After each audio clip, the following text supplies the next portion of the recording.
Bonsoir, bonsoir, c'est culture ASMR. Et dans cette vidéo, nous étudierons la Révolution française à partir de 91. Comme on l'avait vu sur la vidéo précédente sur les origines de la Révolution française, Louis XVI tente de fuir de France en juin 91. Et cette fuite, elle prouve aux révolutionnaires qu'il est contre la Révolution française. En réaction, les rois d'Europe commencent à s'inquiéter sérieusement. Ils craignent que les idées révolutionnaires ne contaminent, entre guillemets, leur propre royaume. Le roi de Prusse, Frédéric Guillaume II, et l'empereur du Saint-Empire romain germanique, Léopold II, qui est le frère de Marie-Antoinette et donc le beau-frère de Louis XVI, vont alors publier une déclaration en 91. Et celle-là, il faut la retenir. C'est ce qu'on appelle la déclaration de Pillnitz.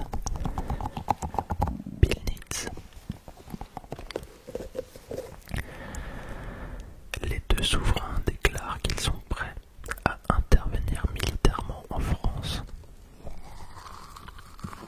pour restaurer le pouvoir du roi si toutes les autres puissances européennes les rejoignent. Et bien sûr, les Français voient cela comme une provocation directe.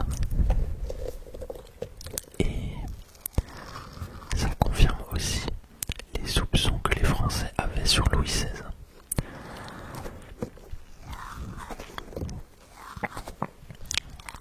En fait, ils ne savaient pas si Louis XVI était vraiment pour ou contre la Révolution, mais vu que là il est soutenu par des rois étrangers, ils ont plus trop de doutes.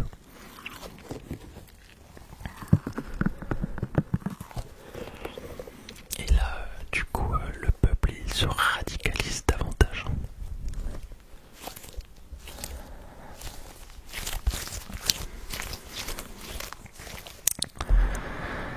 Du coup,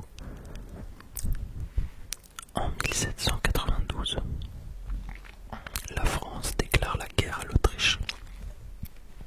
En fait, l'objectif de cette déclaration, c'est d'unir les Français contre un ennemi commun, mais aussi de défendre la Révolution française contre les menaces extérieures, en gros.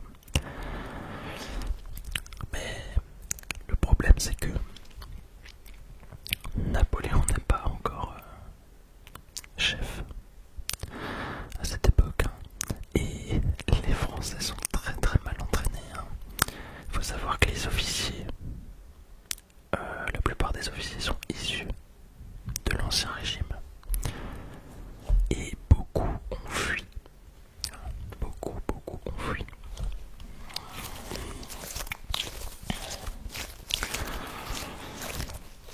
La bataille de Marquin commence fin avril. Bon, je vais pas détailler toutes les batailles, mais celle-là, elle est quand même très anecdotique. Donc, la bataille de Marquin, ça se passe près de Tournai, donc dans l'actuelle Belgique.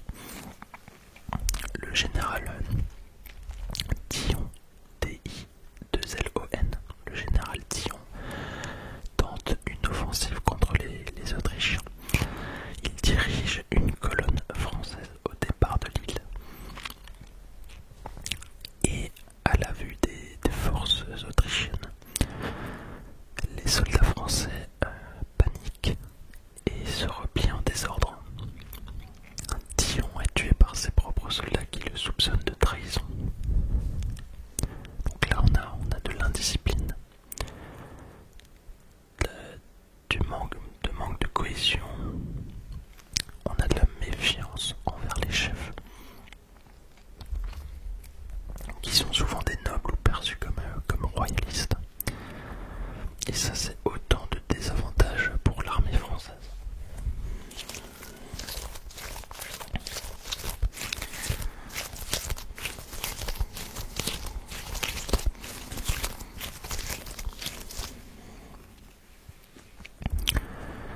Et les Français subiront d'autres défaites. L'armée du Nord et de Belgique recule. Le 11 juillet 1792, l'Assemblée législative proclame la patrie en danger pour mobiliser le peuple. La patrie en danger. Et ça fonctionne, des dizaines de milliers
1793, la France révolutionnaire se retrouve donc en guerre contre la première coalition.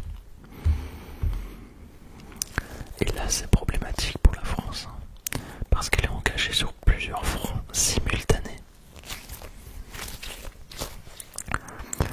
Au nord, en Belgique, où elle affronte les Autrichiens. À l'est, sur le Rhin, contre les forces germaniques. Au sud, contre les Espagnols. Et au sud-est, ouais, c'est ça, contre les Sardes en Italie. Une galère.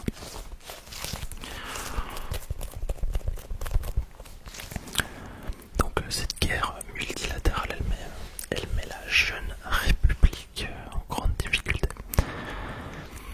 Parce que l'armée manque de moyens à cette époque. Et les officiers sont peu expérimentés. Mais il n'y a pas que ça. Il y a des tensions internes qui s'aggravent. Et il y en a une en particulier qui est très connue, même si c'est pas la seule. C'est la plus forte. C'est le soulèvement en Vendée. Le soulèvement en Vendée.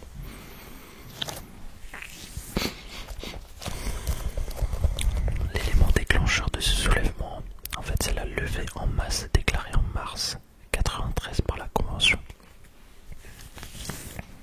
qui impose le recrutement de 300 000 hommes pour renforcer l'armée républicaine.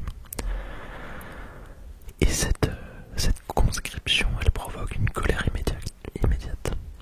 Les paysans vendéens, qui étaient déjà hostiles à la Révolution à cause de la persécution du clergé et de l'abolition des privilèges locaux, refusent de se battre pour un régime qu'ils rejettent.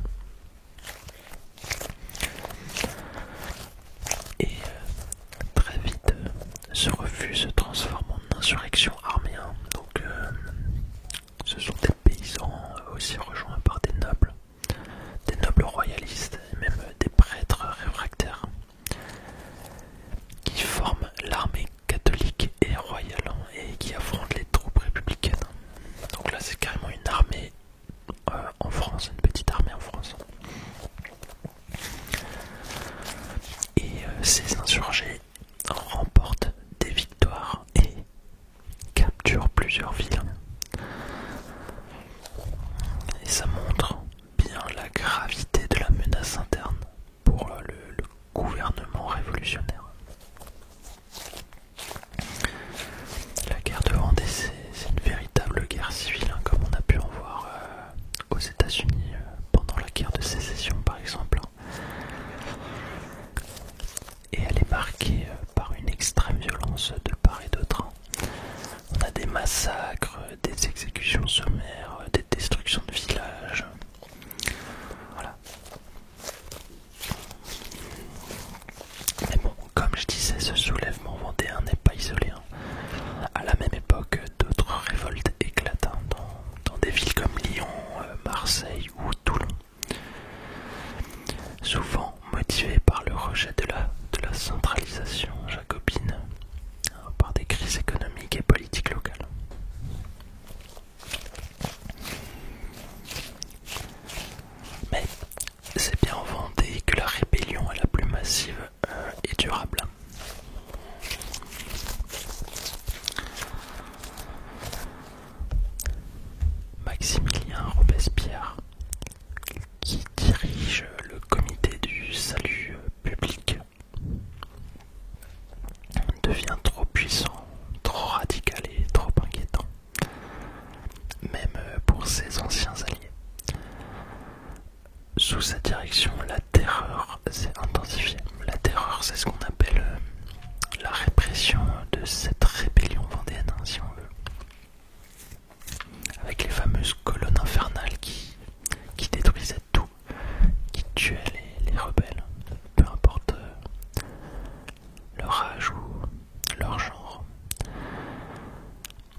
sa mort marque la fin de la terreur.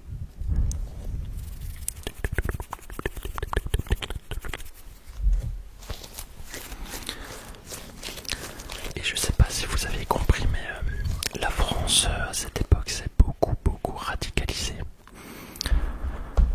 Les révolutionnaires voient les centristes, si je puis dire ça, les jacobins, ceux qui étaient pro-révolution mais un peu plus nuancés, comme des traîtres. Il y a eu beaucoup d'exécutions de ces gens-là aussi. Donc c'est bien une preuve que la France était très radicale. D'où cette montée en puissance des violences, des réactions, des rébellions, etc. Donc voilà, ce qu'il faut retenir, c'est fin juillet en 94, c'est la fin de la terreur. Et à cette époque, un jeune officier nommé Napoléon Bonaparte se distingue déjà par son courage et sa tactique militaire. Après avoir brillé lors du siège de Toulon en 93 et réprimé l'insurrection royaliste à Paris en octobre 95, il gagne la confiance du nouveau régime.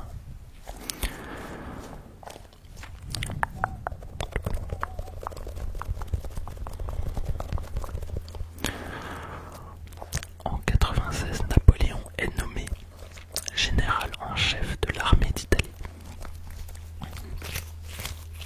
En 96, ce qui est considéré comme un poste secondaire va rapidement devenir le théâtre d'une campagne militaire spectaculaire. Et c'est ce qu'on verra dans le prochain épisode sur la Révolution française. Je vous mets la vidéo juste ici si je l'ai déjà faite. Merci beaucoup. N'hésitez pas à liker si vous avez aimé ou à vous désabonner, hein. Comme je vous ai dit, voilà, ça sert à rien de s'abonner si vous regardez pas régulièrement mes vidéos, il n'y a pas de souci avec ça. Je vous remercie tous, merci beaucoup et je vous dis